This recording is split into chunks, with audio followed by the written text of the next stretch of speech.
কখনো কখনো তোমাদের এমন মনে হয়েছে যে তোমাদের ভাগ্য একটু বেশি ভালো? আমার মনে হয়েছে। কিছুদিন আগেই আমার সেকেন্ড সেমিস্টার শেষ হয়েছে। এক্সামের পর আমি আর আমার বন্ধু ভীষণ বোর্ড ফিল করছিলাম। সেই সময় আমাদের এঞ্জেল ফ্রেন্ড রিয়া এসে ওর বার্থডেতে আমাদের দুজনকে ইনভাইট করে। আমরা দুজন তো ভীষণ খুশি হয়েছিলাম। জন্মদিনের দিন আমি সেজে গুজে রেডি হলাম।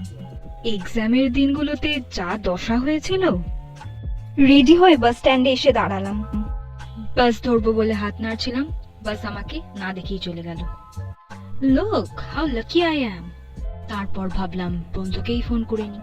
ফোন খুললাম, দেখি 1% চার্জ আছে। আর কি, চোখের সামনেই ফোন সুইচ অফ হয়ে গেল।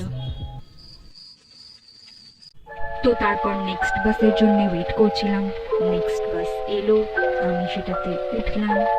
ভাগ্যক্রমে সিটও পেয়ে গেলাম, কিন্তু শান্তি পেলাম না।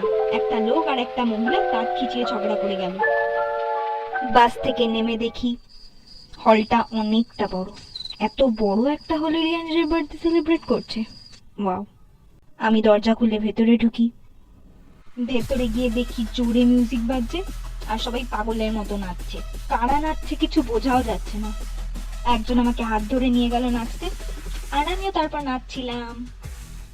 তারপর মজা করে ঘরে এলাম। আমার ফোন বাচ্চাটাকে কিচ্ছু খাওয়াইনি সকাল থেকে, তাই চার্জে বসিয়ে দিলাম। তারপর একটু শান্তিতে বসেছিলাম, হঠাৎ করে দেখি ফোন বাজছে। আমার বন্ধু ফোন করেছে। কি রে, তুই রিয়ার জন্মদিনে এলি না? তোকে তো কতবার ফোন করলাম, পেলামই না। কি বলিস, আমি তো এক্ষুনি নিচে গিয়ে এলাম। তোদের কাউকেই তো দেখতে পেলাম না। আমি তো নিজের মতো নিচে চলে এসেছি। কোথায় ছিলি? তোকে তো রেস্টুরেন্টে দেখতেই পাইনি। কেন? যেখানে বার্থডে সেলিব্রেট হয়েছে, লাকি হলে। লাকি হলে কোথায়? বি লাকি রেস্টুরেন্টে বার্থডে সেলিব্রেট হয়েছে। তুই শুনিসনি ঠিক করে? লাকি হল অনেকদিন আগেই বন্ধ হয়ে গেছে, পাগলি কোথাকারে। তাহলে আমি কাদের সাথে নিচে এলাম? এত কিছু হয়ে যাওয়ার পর নিজের ভাগ্যকে ভালো বলবো না খারাপ বুঝতে পারছি না। তোমাদের কি মনে হয়?